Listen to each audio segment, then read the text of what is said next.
A raging fire burns as a village of citizens run desperately to escape.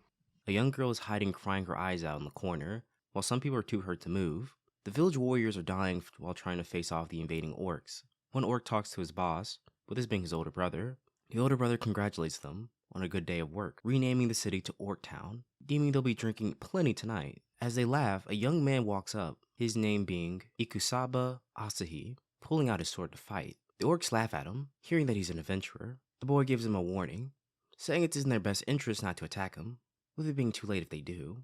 One of them rises to attack, finding his arrogance incurable. As he does so, the boy cowers back. Just then, a loud rumbling can be heard, and when the smoke clears up, it feels like an orchestra is playing in the background.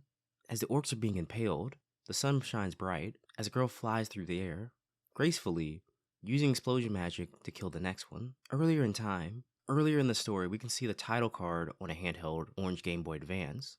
An older brother saves a child from a traffic accident. As his consciousness is fading in and out, the girl cries in her mother's arms. The young adult can't believe his body actually just moved on its own to save someone, with him next questioning if he's dead. In the end, he's happy that he saved the child, wondering if they have video games in the afterlife. Even though he's saying that right now, the only thing he can actually think about is how everyone is going to react to his death, with an image of a well-endowed, red-haired girl coming in his mind. A bright light next brings him into a new world, a world of dragons, slimes, and magic. Seeing what this means, he's excited, with him referencing Skyrim and The Witcher as he's walking through town. The world looks like medieval Europe, but everything is in Japanese or English. He still manages to be able to use his phone, but has no service. With Asahi having seen most isekais on TV and playing RPG games, he feels this should be easy for him. The first thing he does, he tries to go to the pawn shop to try and pawn off all his stuff that he doesn't need. Buying a sword and some new equipment, swinging his sword around, he thinks the next logical step is to go find work. At the Adventurers Guild, he tells the front desk girl that it's his first time, making her unintentionally blush, with her deciding it's going to be her job to teach the young boy all the basics. Ozzy has a habit of talking out loud, and to himself, letting his inner thoughts leak out. She recommends he start with hunting killer rabbits, with them being E rank, but he soon regrets his decision, as he's now facing off against a huge wyvern the moment he stepped out of town. He looks through his item box to try and find a cheat isekai spell that protagonists would normally have, but all he sees is rock throwing at level 1, so he tries to use this skill, with Asahi being terrible at throwing. As he's about to die, all he can think about is Maya, his older sister, repeating her name in his head, until finally, he casts a purple summoning circle. Maya Nee-san has been transported to another world. The girl is happy to know he called for her. At point blank range, the dragon shoots fireballs, but the girl's body reacts, jumping high in the air, as she feels weightless. She then uppercuts the beast with one punch. He wonders how did his sister just do that, and then he comes to think that she's an illusion. Maya then instantly jumps into his arms, tackling him to the ground. The girl begins to pant heavily, smearing her face all over his, realizing this is her kid brother. Asahi remembers that she's always been like this, being the brother-obsessed type. After hearing they're in another world, he wants to know how exactly did she end up here. In flashback, Asahi was rushed to the hospital. Maya was by his side, and could hear him talk in his sleep, saying he was in another world. Coming to the conclusion that his spirit has been sent to another world, she logically decides the only way to get to him is to bash her head against the wall, following him into death. Determined, their new goal is to get back home, since they're both unconscious right now. With Maya having no idea how to do that, laughing maniacally, Asahi realizes that she's not the main character, but is actually his sister. Back to the previous mission, an orc begs for his life, but is instantly destroyed by her ki blast. Maya could not possibly have forgiven him. Asahi deems that she's correct, remembering just how many villagers that they killed up to this point. But Maya's not talking about that right now. She's mad that they called him a pipsqueak. Wishing to use an elixir on him, he yells at her, saying that he isn't injured and his mark could be wiped away by some spit. Licking her lips, she offers to do so, thinking that's what he wanted. As the degenerate sister is having her way, the villagers poke their heads out of their houses to come see if things are over now. One of the older villagers asks if they're safe now, saying this while watching the two roll around in the dirt and doing what they normally do. The two siblings notice the villagers cheering, with them mistaking Asahi for saving them, with all of them going in to pile up for a hug. The desk girls congratulate Asahi for moving up 3 ranks, with this being unheard of in their guild. Lastly, mentioning that he can't sell or give his badge to anyone else, as well as falsify his ranking, with this being a crime, making him rather nervous. Outside, he begs his sister to hide her power so that he doesn't get beheaded. He wonders what her stats are, asking to see her numbers, but Maya uses this opportunity for him to inspect her melons. When he does finally look at her stats, the screen is a weird green color, but then it hits him. Her stats are so maxed out, Her ability goes beyond human comprehension. The two promise to keep this a secret, but now she wants to see his. As they're playing around, a large adoring female audience catches their attention, with the hero's party setting off to defeat the Demon Lord under the clan name Balmung. Asahi guesses that defeating the Demon Lord could send them back home. Maya pops her knuckles trying to go face off against the Demon King, with this getting a laugh out of the pawn shop owner. The leader of Balmung, Siegfried, is the highest class adventurer under God, being a dragon hunter. As they're leaving, a drunken adventurer scoffs at Siegfried's accomplishments, mad that he's being praised, with the man never liking him. Other townspeople tries to defend Siegfried's honor, but the adventurer simply pushes them aside. At the moment, no one can step up to this man, as he has the highest adventurer ranking in the town. That is until the pawn shop owner details how Asahi has now been promoted to the same rank. But now the townspeople cheering for Asahi to defend them, and the rest of the townspeople look at Asahi to fight. Asahi whispers to his sister, saying that she needs to do something, with him coming up with a plan that she's going to use her cheat skill abilities to defeat him, but make it look like Asahi was the one that actually did it. So Asahi gets into character, and he starts talking as if he was an overpowered lead, and as he's being attacked, his sister uses her magic to form a deep slash in the ground. Seeing this level of power, the villain runs away. Everyone praises Asahi. That night, Asahi has to pay up now, with him earlier promising his sister that he'll do anything. Luckily, we're still in a PG anime. Asahi is training to gain some XP by defeating one slime, but in the sky, his sister is using her big sis flame to wipe out an army of slimes, gaining way more XP. Meanwhile, on a stormy night, the hero's party is being defeated, beaten to the point of death. The hero Siegfried yells at the one responsible, asking for her name. All she says is that she's stronger than any dragon, and then simply blasts him away as if he was nothing. Bored from the battle, she wonders if anyone will be able to stand up to her power, with her defeating everyone in one hit. Maya sneezes, hinting that she's the one that she's looking for. Asahi blames Maya for always wearing exposed clothing, taking off his jacket and putting it over her. The two of them live in the same apartment, with the sister loving being able to tell him good morning and good night. Asahi is bright and early, trying to find a quest that he can take on by himself, not wanting to rely on Maya forever. Maya isn't able to sense him in the apartment, and when she goes to check his room, she sees a note telling her that he went for a walk. She was going to go after him, but instead jumps into his bed, able to still feel his body heat and smell.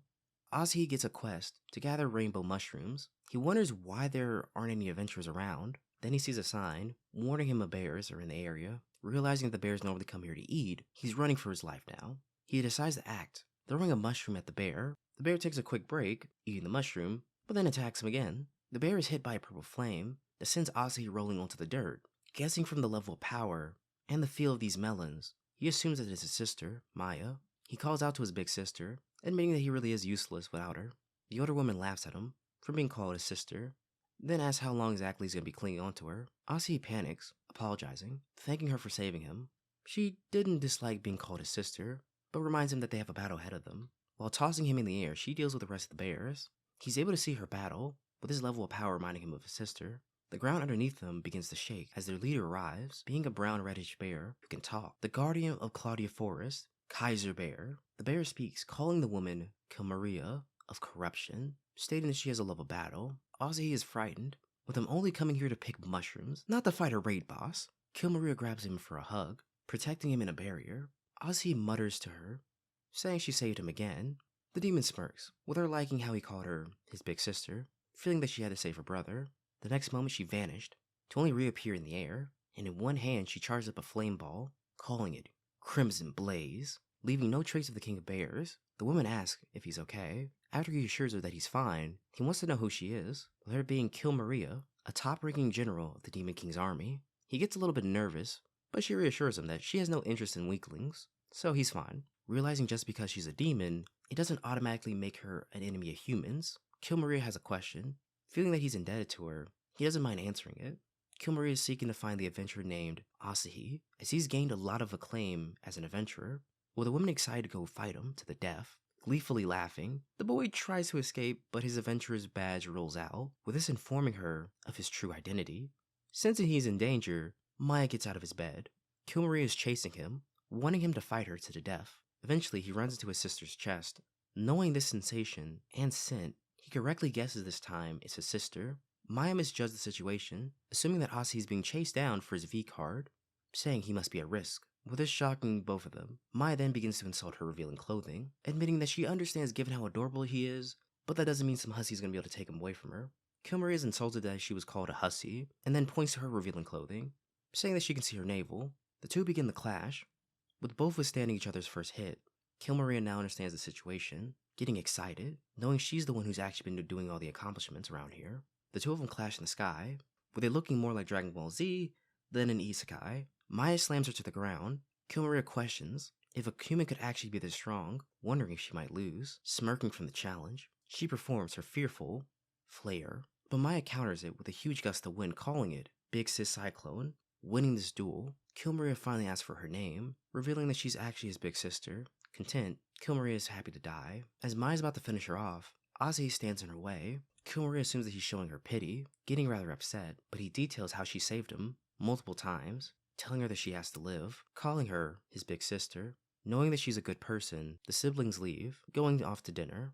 The episode begins with Asahi being chased off a cliff by a horde of goblins. As an army of goblins jump at him, Maya shows up to rescue him. She pats the dirt off his butt, complimenting him, then next tackling him to the ground, making him think that he has to get stronger soon, so he can be on his own. Maya reads his mind, wanting to know if he's trying to accomplish something on his own, so that she can accomplish it first. He yells at her for reading his mind again. Asahi wonders, what can he do to get stronger? Maya has an idea, like a strategy they would see in Pokemon. She assumes that she could just capture a dragon and hold it down, and he could just get the last hit on it, gaining the XP. Asahi feels insulted and refuses to do so. She then suggests that he could just attack her. Given her stats, him doing any bit of damage to her would raise him tons of levels, but this is absolutely out of the question, not wanting to hurt her, sparking something in her, making her want to pounce on him. Asahi wants to slowly get stronger, with gaining all this ability too quickly, taking the fun out of it. But Maya can't understand that, with her liking being able to one-hit enemies. Not seeing the need to train or get stronger, she glomps him. Asahi manages to find a new skill, escape, getting a rare win over her, but this only fires her up even more, as she's now lost for the first time. In the guild, he wonders if he could find a party, with this being a trope in Isekai. The guild girl gives him a well-balanced example of how to form a party, using the hero.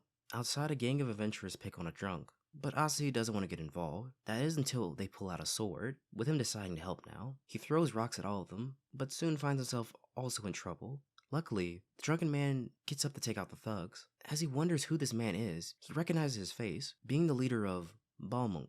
He wonders what happened to this man to make him turn to drinking so harshly. Siegfried says they were all defeated by a single demon, losing all confidence, cursing his parents for giving him such a cool sounding name. Asahi tries to cheer him up, trying to remind him of the good times, pointing back to his adventurers party, like talking about the adventures, his friends, the romance. Siegfried gives him a reality check, detailing his party. The magic caster, Mimosa, spends most of the group's money on host bars. The elf is 150 years old and constantly talks down to him or lectures him. And then the tank is too shy to actually speak to any of them, so he spends most nights alone. Siegfried tries to scare him into not getting a party, with his own party disbanding after the loss. When he gets to the guild, he's still looking for a party. The guild girl hurries up to him and then pushes him onto a wagon, saying that a horde of wyverns are attacking a town, and there's no high-level adventurers around to stop them. He's about to be eaten, but he's saved by Kilmaria again, with her coming by to give him his badge back. Soon more wyverns appear, but Maya uses her big sis thunder to wipe them all out. Kilmaria also came here to challenge her, but Maya walks right past her. Kilmaria feels embarrassed by this. The two of them get into another argument, with this again being about their clothes. But Maya reminds her that Asahi likes bikini outfits, with him also liking policewoman uniforms and nurse uniforms. Kilmaria is slightly repulsed by this idea, but still wants to fight her. As they're having their cat fight, Asahi is captured by a wyvern, but is rescued by both of them, with Maya actually respecting her and trusting her. So this is where we're going to leave off for today. If you like this video, here's another one just like it that you should check out. I will be breaking this anime down into multiple parts. Now, if you like this video, make sure to subscribe to the channel, and I'll be uploading more daily videos just like this one. So I'll see you next time.